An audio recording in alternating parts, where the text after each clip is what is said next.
Hi, Facebook parents. Thank you so much for joining us. My name is Julie. I'm with Teen Esteem. And today I'm talking with Todd Jones. And we're talking about, hi, Todd. We're talking about our kids going back to school during these super difficult, weird, strange times. And we're just hoping we can give you some insight and some ideas on how to make that transition a little bit easier. So, for sure, what we're seeing is almost every kid out there, whether they're talking about it or not, they are experiencing some degree of anxiety. Would you agree, Todd? Oh, absolutely, Julie. We've talked to so many students over this last year in the classroom presentations through Zoom, and gotten a lot of response from them, whether it's students staying afterwards, hey, can we just chat with you, or filling out our evaluations. And most of them are talking about how they've lost friends during this whole pandemic, and they don't know how to make friends now because everything is virtual. So they can't meet anyone. They're literally just logging on to class and then logging off. And so they're going through this, they're experiencing this, and your kid is not alone. If you're going, hey, that's my kid's story, that is a lot of kids' story right now. They're dealing with this anxiety, this social anxiety of not being with people, but also now they're heading back to be with people going, what if I don't have any friends? How do I even make friends? How do I deal with this? They may feel like they're alone in this, but they're not alone. This is what we're seeing across the board. Yeah, absolutely. Absolutely. Another weird thing I'm seeing, Todd, is they talk openly about social regression and they acknowledge it amongst themselves. They realize that they're all experiencing it. I heard one girl say, I'm working with a 10th grader, but it's just like working with an eighth grader. And she didn't say it disparagingly. She just said it matter of factly because that's how it is. That 10th grader probably has never stepped foot on a high school campus, or certainly not under normal circumstances. Right. Yeah, so the anxiety of realizing they're not maturity wise or socially where they would normally be is that's also really stressful for kids. Yeah, that's definitely a factor right now. We're seeing that a lot. Yeah.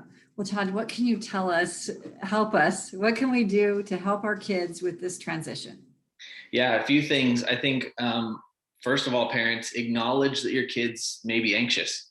Acknowledge that it could be happening, right? If your kids seem maybe a little bit apprehensive about stuff, if they seem more difficult to get along with, if they seem like something's bothering them, it's probably because something is bothering them. They're probably dealing with anxiety, and maybe they don't even fully understand it or know what they're feeling.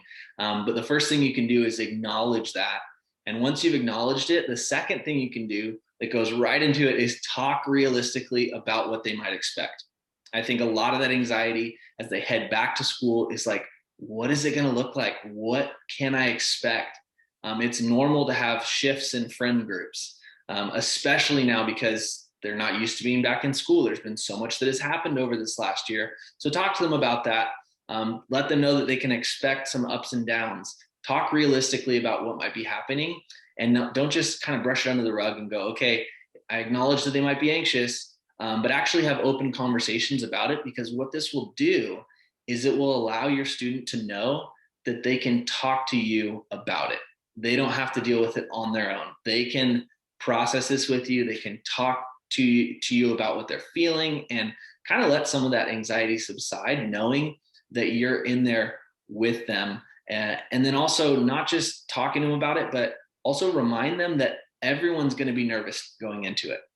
I think the anxiety a lot of times comes from the fact that they're going, well, I don't have any friends and I'm nervous, so I'm secluding myself even more, instead of realizing like, no, you're not alone in this. Everyone's going through it.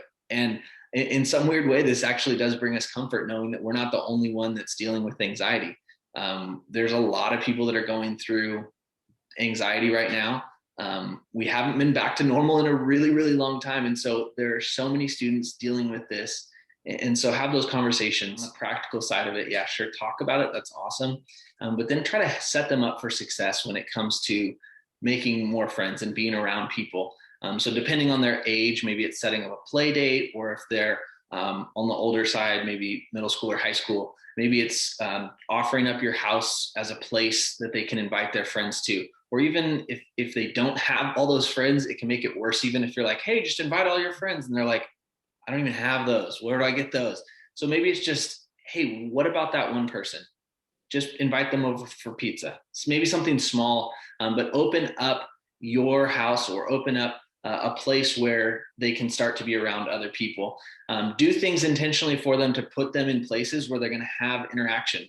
So before school even starts, maybe it's getting them together with those friends like we talked about, or maybe it's taking them to the beach, or getting them involved in sports or different clubs, extracurricular things.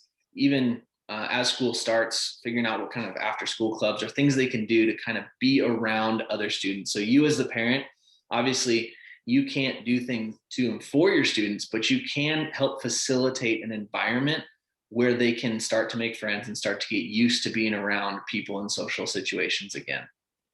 Oh, I love that. That's a great idea. Yeah, my daughter's cross country, their practice already started. So at least she's getting back and being around other people a little bit. So that helps a lot. That's great advice, Todd. Thank you.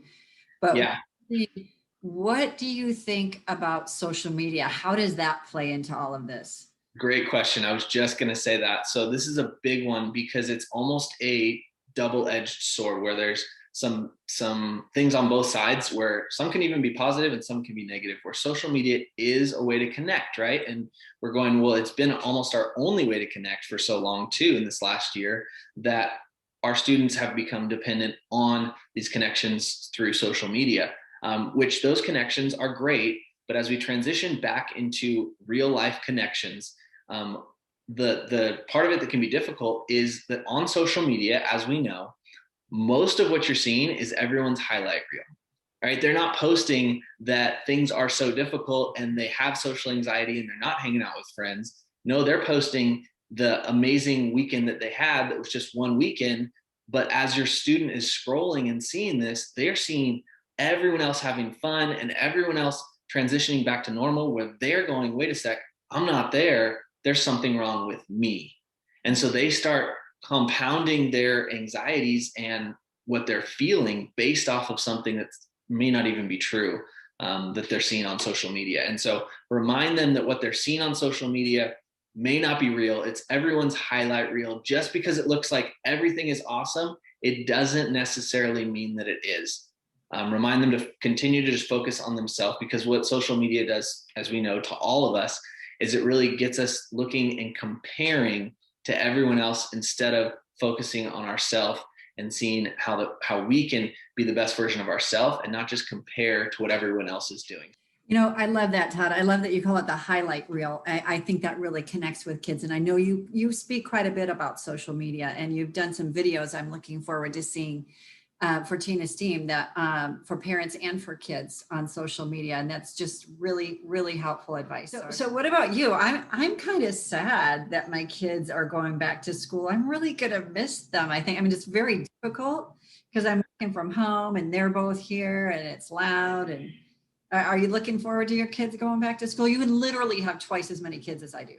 Yes, I mean, I'm going to miss them, but it's going to be nice for a little bit. It's going to be nice. Okay, yes, they're going to go. I think it's just the routine. Getting the routine back for all of us is going to be really critical as we move forward, because the first couple months transitioning into stay-at-home orders and all of that was just figuring out the new routine. And now that we have the new routine at home, transitioning back to what a full day of school looks like, back to school, that's going to be another transition that's going to be difficult. But yeah, I see both sides. I'm like, you know what, you guys need to go, but I'm also going to miss having them around. Yeah, definitely, definitely. Yeah, getting them out of bed early is not going to be fun. It's No. nice. Well, Todd, thank you so much. I really appreciate it.